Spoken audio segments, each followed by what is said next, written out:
સાબરકાંઠાના હિંમતનગરમાં પાસપોર્ટ ઓફિસને બોમ્બથી ઉડાવવાની ધમકી મળી છે। ઈમેલથી પાસપોર્ટ ઓફિસને ઉડાવી દેવાની ધમકી મળી। એસઓજી અને બોમ્બ સ્ક્વોડને તાત્કાલિક જાણ કરવામાં આવી। પાસપોર્ટ ઓફિસ, પોસ્ટ ઓફિસ અને આસપાસના વિસ્તારને ખાલી કરાવવામાં આવ્યું। ફાયરની ટીમે ઘટના સ્થળે પહોંચી વધુ તપાસની કામગીરી હાથ ધરી છે। સાબરકાંઠામાં પાસપોર્ટ ઓફિસને બોમ્બથી ઉડાવી દેવાની ધમકી મળતા અફરાતફરીનો માહોલ જોવા મળ્યો। એસઓજી અને બોમ્બ સ્ક્વોડની ટીમ કે જે ઘટના સ્થળે પહોંચી પાસપોર્ટ ઓફિસે પહોંચી અને ત્યાં તપાસ શરૂ કરવામાં આવી છે। હજુ સુધી કોઈ શંકાસ્પદ ચીજ વસ્તુ ત્યાં મળી આવી નથી। જોકે સુરક્ષાના ભાગરૂપે ઓફિસોને ખાલી કરવામાં આવી છે। સંવાદદાતા શૈલેષ ફોનલાઈન પર જોડાયેલા છે। શૈલેષ, સાબરકાંઠામાં પાસપોર્ટ ઓફિસને બોમ્બથી ઉડાવી દેવાની ધમકી મળી છે, કઈ શંકાસ્પદ મળી આવ્યું છે? વધુ વિગતો શું છે?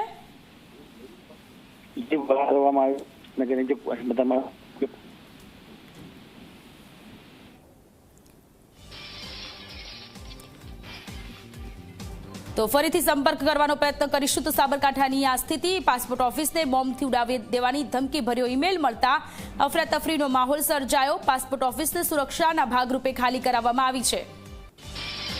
તો આ તરફ ભાવનગરમાં પણ પોસ્ટ ઓફિસ અને પાસપોર્ટ ઓફિસને ધમકી મળી છે। પોસ્ટ ઓફિસના પાસપોર્ટ વિભાગને બોમ્બથી ઉડાવી દેવાની ધમકી મળી છે। ઈમેલ દ્વારા ધમકી મળતા ઓફિસને કોર્ડન કરવામાં આવી। ધમકી ભર્યો મેલ મળતા પોલીસ તંત્રમાં ખળભળાટ છે। ભાવનગરમાં પાસપોર્ટ વિભાગને બોમ્બથી ઉડાવી દેવાની ધમકી મળતા અફરાતફરીનો માહોલ। સુરક્ષાના ભાગરૂપે ઓફિસ ખાલી કરવામાં આવી છે।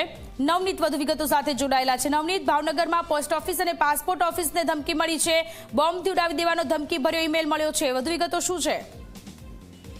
ચોક્કસ ગુજરાતના અન્ય જિલ્લાઓની જેમ ભાવનગર પોસ્ટ ઓફિસને પણ ઉડાવી દેવાની ધમકી છે એ આપતો હોય એવો મેલ છે એ મળ્યો છે। અને જેને લઈને આજે અત્યારે તમામ જે પોલીસ વ્યવસ્થા છે એ ગોઠવી દેવામાં આવી છે। ખાસ કરીને ફાયર બ્રિગેડનો મોટો કાફલો છે ઘટના સ્થળે પહોંચ્યો છે। બોમ્બ સ્ક્વોડ, ડોગ સ્ક્વોડ સહિતનો જે કાફલો છે એ પણ કટકી દેવામાં આવ્યો છે। જે રીતના વાત કરવામાં આવે તો RDXથી ઉડાવી દેવા માટેની ધમકી છે એ પોસ્ટ ઓફિસને આપતો હોય એવો મેલ છે એ મળવાના મામલે પોલીસ વિભાગની અંદર હાલ તો હડકંપ મચી ગયો છે। જે રીતના અન્ય જિલ્લાઓની અંદર જે પોસ્ટ ઓફિસોને ઉડાવી દેવાનો જે મેલ મોકલવામાં આવ્યો છે એ જ રીતે ભાવનગરની પોસ્ટ ઓફિસ છે તેને પણ પોસ્ટ ઓફિસના જે પાસપોર્ટ વિભાગ છે તેને ઉડાવી દેવાની ધમકી છે એ આપતો મેલ છે મળવાને લઈને પોલીસ વિભાગ છે સતર્ક બન્યું છે। હાલ તો તમામ પ્રકારના જે વ્યવસ્થાઓ છે ગોઠવી દેવામાં આવે છે। પોસ્ટ ઓફિસ છે તેને કોર્ડન કરી લેવામાં આવી છે અને કોઈ પણ જાતની જે અવર જવર છે તેને પણ રોકી દેવામાં આવી છે। જી, આભાર તમામ વિગતો માટે।